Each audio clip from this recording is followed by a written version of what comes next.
Kita menawi mangke karenan penggali tur warga masyarakat meniku saestu antusias anggenipun mirsani wayang mangke taun ngajeng ugi badhe wayangan melih. Amin. Ning tanpa ngangge dagelan gareng. Mas, kula dongakne undang Mas teko saiki. Kula panjen golek saged pangan mawon. Nggih, tetep ngangge dagelan gareng. Tralala. Bebas ngandang iso pisan tok kapok. Ya boleh saja Pak, kalau Mas Cahyo niku rekote nenten iki. Nggih nuwun sewu. Memang Bapak Cahyo tadi seorang sarjana, seorang dosen. Dados penting kula porsi-porsine kula ngeten iki niku ngoten niku kan besok pas Cahyo niki. Dadi nek kula ngeten iki nggih namung donga mawon ya Allah. Muga-muga Pas Cahyo ngejog kula. Ya Allah. Muga-muga Mas Cahyo ngejog kula. Kula nggih ngoten terus. Sampe lek ndonga ngoten malah salah. Lah kok pripun lho? Mugi-mugi wonten piyayi nanggap Mas Cahyo lajeng ngejak kula. Ngoten. Ya Allah, mugi-mugi wonten priyayi ngejog Mas Cahyo ngejak kula. Nggih, niku dereng karuan lek dadi lho Mas. Lah terus Mugi-mugi ngejog kula ning nggih mboten batal. Lek batal merongos lho sampe. mugi-mugi ngejog kula boten batal. Nggih, mboten badhe batal, tetep berlangsung wayangan dengan sukses lan ugi mugi-mugi lunas. Lewat dibayar merongos nah sampe. Kok ora welas iki. Kaya ning boten Mas, sportivitas dulur-dulur Ponorogo. Nggih. Nanggap yor ora tau tegese muni ning buri, ora tau bundel, kabeh barang sing halal, barang sing becik dipangan yo enak, diombe yo ora ngerti. Nggih, niku nggih. Napa melih sewateng beliau Pak Mujito. Pak Mujito tenan kok awake dhewe. Ora kapiran, mangan lumintu. Cara awake dhewe wis dadi seniman, paling apa wi tugase ya menghibur, Hibur masyarakat, dulur-dulur masyarakat. Nek Pak Mujito gawe tentreme masyarakat Indonesia. Membuat dadi bakat bentise NKRI. Wah, abot banget. Abot banget gaweane niku abot banget. Siap sedia Abot tenanan kula lek iki wis dipeki rezeki, iki syukuran bumi iki kanthi meriah. ya. Sing rawuh ya akeh. Akeh banget lek sore mau penonton, lek wayah gara-gara kesemupan niki sedaya menika penanggap. Amin. Nanggap wayang klasik tanpa gareng. Mas, iki liyane banyolan kuyup. Boten, kali jenengan wong kula niku milih utawi nderekaken piyayi ingkang kepareng Bali Mas Gareng. Leres. Lah niki wonten pernae yang disawang niku kaya adik Mbak Elisa. Naminipun Mbak Birgita Ayu. Dereng nanti panggil ya. Kula to. Kula dereng. Iki mung ketemu. Nggih. Sing pundi to? Sing tiga lho Mbak Birgita. Siji loro. Wah. Kok kita ra siji kok. Ora. Kita telu buka sih lho tentu. Nggih. Menika kula kadang iki sareng kali Mas Aan. Nggih. Kali niki. Ah, iki syukur. Ya Mbak Birgita tukung men jumeneng coba kaya apa. Ya. Mangga.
pisan apa ping pindho? Mosok to Mas kok lali. Oh, kowe mesti dihentak mesti lali. Dihentak lali soalnya. Oke, pepanggil ping kalih. Mbak ini ya berarti ya. Mbak, Berarti kita sudah pernah bertemu ya.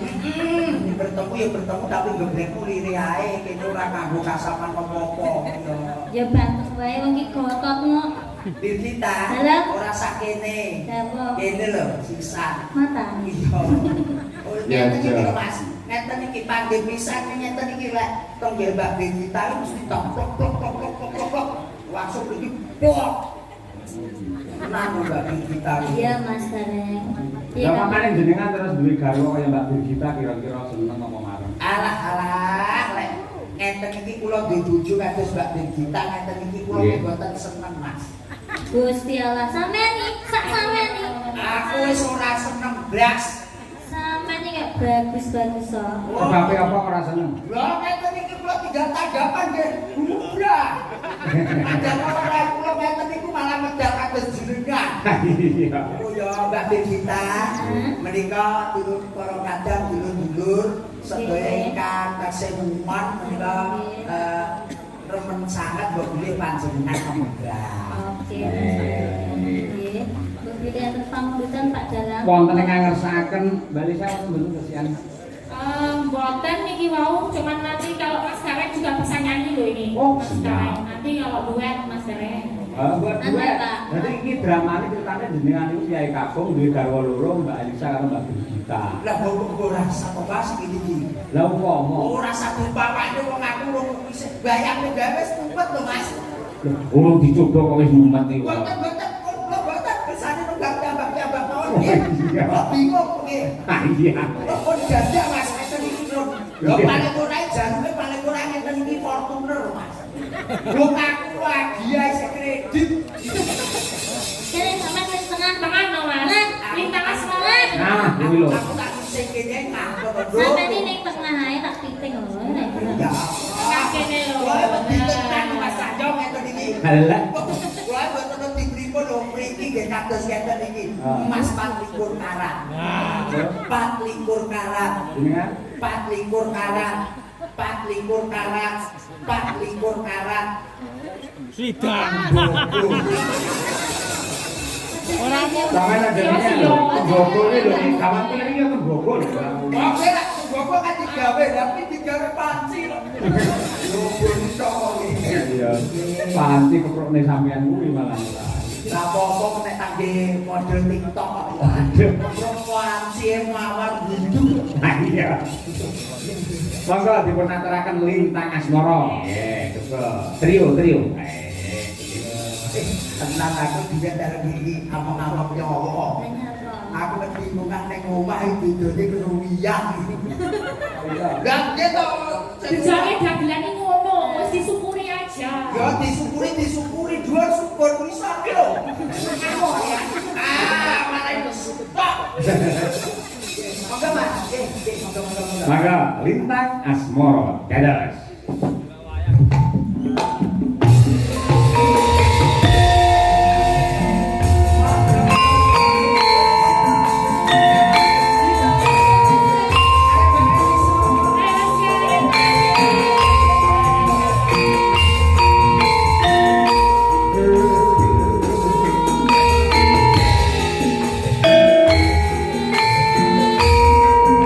Wis iki, Bro.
Lambing ngertos niki lek Mas Gareng Mbak ya suarane bergas jos tenan. Nggih, ngatok Gun, gamelan dhewe.